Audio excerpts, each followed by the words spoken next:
सुबह 9 बजे के बाद वोटिंग ने रफ्तार पकड़ी है और लोग घरों से निकलकर, खास करके महिलाएं घरों से निकले हैं, जिसके बाद वोट प्रतिशत बढ़ा है। अब लंबी लंबी कतारें देखी जा रही है पोलिंग बूथों पर। तस्वीरें आपके सामने हैं जहां पर अपनी अपनी बारी का इंतजार महिलाओं की तरफ से किया जा रहा है, वोटर्स की तरफ से किया जा रहा है। 2.5 लाख मतदाता इस बार फर्स्ट टाइम वोटर हैं, वो भी घरों से निकले हैं और उनके अंदर भी वोटिंग को लेकर उत्साह देखा जा रहा है। बिल्कुल, तो देखिए चुनाव को लेकर तमाम प्रतिक्रियाएं भी सामने आ रही है, सुनवाते हैं आपको। जो इस लोकतंत्र के अंदर सबसे बड़ी ताकत हम लोगों को मिली है, वोट की ताकत। हमारे शहीदों की कुर्बानी की बदौलत, हमारे महापुरुषों के बलिदान की बदौलत इस लोकतंत्र के महापर्व में दिल्ली की जनता बढ़ चढ़ के हिस्सा ले। अपने घरों से निकलिए, मतदान कीजिए, अपने बच्चों के अच्छे भविष्य के लिए, अच्छी शिक्षा के लिए, अच्छी स्वास्थ्य व्यवस्था के लिए, बिजली पानी की अच्छी व्यवस्था के लिए निकलिए और ज़्यादा से ज़्यादा मतदान कीजिए। गुंडागर्दी और तानाशाही के खिलाफ निकलिए और मतदान कीजिए। जिस प्रकार से आपके लोकतंत्र को और इस चुनावी प्रक्रिया को कुचलने की कोशिश की जा रही है जिन लोगों के द्वारा, उनके खिलाफ अपना मतदान कीजिए। मैं तो दिल्ली के लोगों से हाथ जोड़कर यही विनती और अपील करूंगा। ये जो दिल्ली का चुनाव है, ये सिर्फ चुनाव नहीं है, ये एक धर्म युद्ध है। ये अच्छाई और बुराई की लड़ाई है, ये सत्य और असत्य की लड़ाई है, ये काम और गुंडागर्दी की लड़ाई है। एक तरफ पढ़े लिखे, ईमानदार, काम करने वाले लोग हैं और दूसरी तरफ गाली गलौच, गुंडागर्दी करने वाले लोग हैं। मुझे पूरा भरोसा है कि दिल्ली के लोग अच्छाई पर, सच्चाई पर, काम पर अपना वोट देंगे। दिल्ली के लोग बुराई को हराएंगे, दिल्ली के लोग गुंडागर्दी को हराएंगे। मेरा सबसे अपील है कि घरों से बाहर निकलिए, आइए और अपना वोट डालिए। ये संविधान ने आपको सबसे बड़ा, सबसे अहम अधिकार दिया है, इसका ठीक तरह से इस्तेमाल करिए। मैं जानती हूँ कि दिल्ली की जनता ऊब चुकी है। जहाँ जहाँ मैं जाती हूँ लोग कह रहे हैं कि पानी की सुविधा ठीक नहीं है, सड़कों की सुविधा ठीक नहीं है, पोल्यूशन इतना ज्यादा हो रहा है। तमाम समस्याएं इनका हल करना है तो आइए, बाहर आइए, वोट डालिए और अपना संवैधानिक अधिकार आप स्पष्ट करिए। आज दिल्ली में लोकतंत्र का महापर्व है।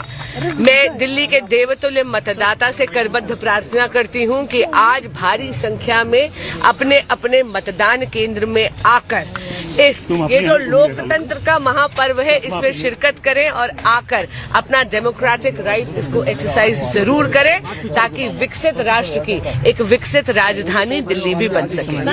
कि आज वोटिंग का भी एक नया रिकॉर्ड दिल्ली की जनता बनाएगी और ये जो वोटिंग का ये जो उत्साह है जनता के मन में, ये उत्साह इसलिए है कि लोग इस बार परिवर्तन के लिए वोट कर रहे हैं, लोग इस बार काम के लिए, विकास के लिए वोट कर रहे हैं। लोग अब चाहते हैं कि हमारी सड़कें अच्छी हो, हमारी हवा अच्छी हो, हमारी नदी अच्छी हो, हमारा पानी अच्छा हो और उसके लिए आयोग में दर्ज करा रहे हैं या नहीं, फोन कर रहे हैं, पुलिस को फोन करते हैं, आयोग को भी करते हैं। सीलमपुर से खबर आ रही है कि बुर्के को लेके वहाँ पे विवाद हो गया, किसी के वोट पहले से ही पड़े हुए मिले।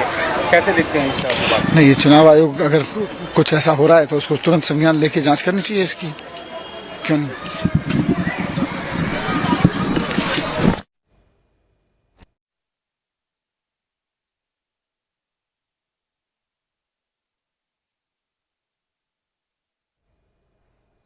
तो ये तस्वीरें आप देख सकते हैं, जो बुजुर्ग हैं उनको भी दरअसल मतदान केंद्रों तक पहुंचाने की जिम्मेदारी जो चुनाव आयोग है उसने की है। इन सब के अलावा चुनावी प्रक्रिया में अलग अलग जो पैसे बांटे जा रहे हैं, पैसे बांट के उंगली में स्याही लगाई जा रही है, सब कुछ हो रहा है। बैरिकेड लगा के वोटर्स को रोका जा रहा है। सुबह ही जीके से हमारे सौरभ भारद्वाज जी ने, जो मंत्री हैं, उन्होंने इसकी सूचना दी थी। तो बहुत सारी जितनी गड़बड़ियां कर सकते हैं कर रहे हैं लोग। सर, अभी तक 33% वोटिंग हुई है, कैसे देखते हैं? मैं उम्मीद करता हूं कि दिल्ली की जनता अभी जो कुछ समय बचा है उसमें घरों से बाहर निकले और मैं अपील करता हूं हाथ जोड़ के कि शिक्षा के लिए, स्वास्थ्य के लिए, बिजली पानी के लिए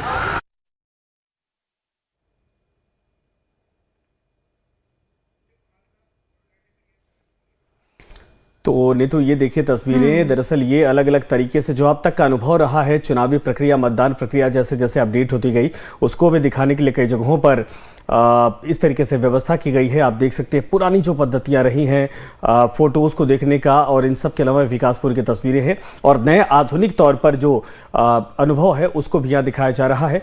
ये भी एक सिंबॉलिक तौर पर आप कह सकते हैं कि जब कोविड हुआ था उस दौरान की तस्वीरें हैं कि लोगों को कैसे आखिर एक तरह से संभाला गया था, कैसे वोटिंग और लोकतांत्रिक प्रक्रिया को मजबूत किया गया था। शालिनी हमारे साथ इस वक्त जुड़ रही हैं।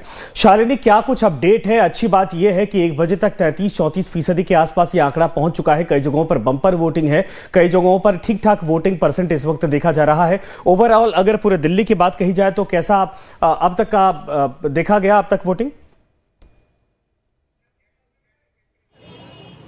बिल्कुल, देखिए 2020 में जिस तरीके से वोटिंग हुई थी 2025 में हो सकता है कि देर शाम तक जरूर उसमें बदलाव देखा जाए, लेकिन मैं सुबह भी यही कह रही थी संजय कि जैसे जैसे दिन ढलने लगता है लोग अपने घरों से आते हैं और वोट डालने के लिए पहुंचते हैं। हम मटिया महल विधानसभा दिल्ली गेट में मौजूद है, जहां मैं आपको पोलिंग बूथ के बाहर की तस्वीर दिखाऊंगी कि यहाँ पर लोग अपने घरों से निकलकर अब वोटिंग के लिए जा रहे हैं। आप कई लोगों को देखेंगे जो बाहर भी आ रहे हैं, कई लोग जा रहे हैं। यहाँ पर सीआरपीएफ की टीम जो है वो बकायदा आधार कार्ड चेक कर रही है, उनके वोटर आइडेंटिटी कार्ड्स को चेक कर रही है और जिनके पास ये चीजें अवेलेबल हैं उन्हें अंदर जाने दिया जा रहा है।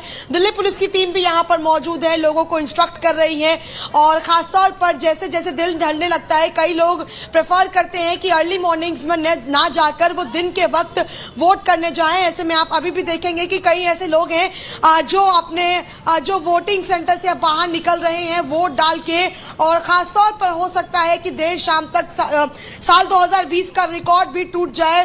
भले ही सुबह हमने देखा कि बड़ी सुस्ती तरीके से वोटिंग हो रही थी, लोग घरों से बाहर नहीं निकल रहे थे वोटिंग के लिए, लेकिन अब कहीं ना कहीं लोग जो हैं वो घरों से निकल रहे हैं, पोलिंग स्टेशंस पर जा रहे हैं, वोट भी कर रहे हैं, क्योंकि आज आप कह सकते हैं एक त्योहार है, एक पर्व है दिल्ली वालों के लिए। आज ही फैसला हो जाएगा कि आखिर जो जनता है वो कहां बटन दबाती है, किस सरकार को चुनती है, और 8 तारीख को आखिरी फैसला जो है वो आ जाएगा।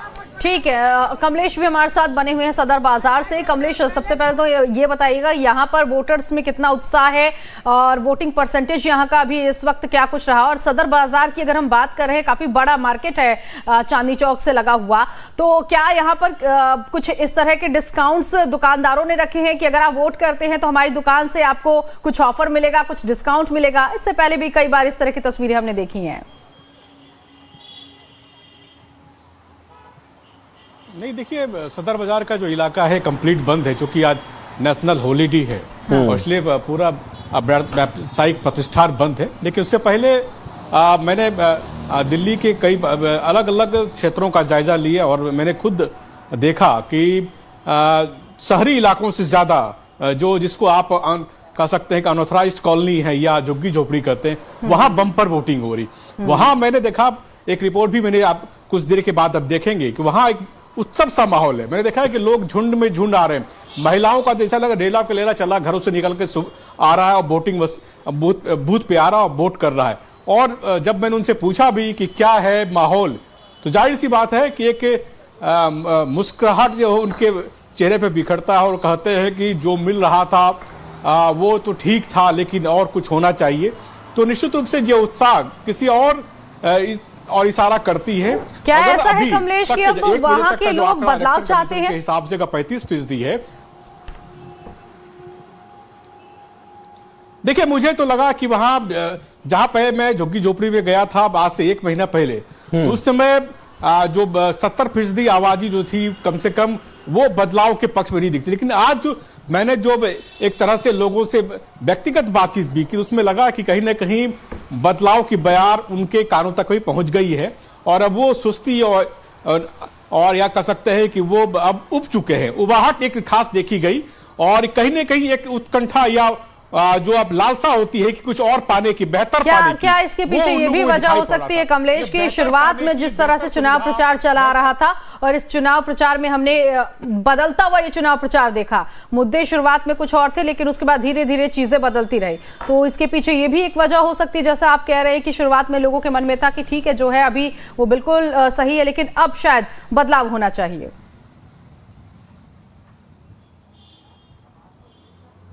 ये बिल्कुल ठीक है, अब लोग शायद बदलाव के पक्ष में है। खासकर मैंने 2-3 योजनाओं का लोगों से जिक्र करते हुए सुना। उन्होंने कहा कि यहाँ जहाँ झुग्गी, जहाँ मकान की जो बीजेपी केंद्र सरकार की योजना है वो कर रहे हैं कि मुझे भी बेनिफिट मिलनी चाहिए। इतने अच्छा बिल्डिंग बना के प्रधानमंत्री योगी सरकार ने दिया, मोदी सरकार ने दिया है, तो मुझे ही मिलना चाहिए। तो इस तरह की महत्वाकांक्षा लोगों में पनप रही थी और जाहिर सी बात है ये जो महत्वाकांक्षा है आज जब देर शाम तक ईवीएम बंद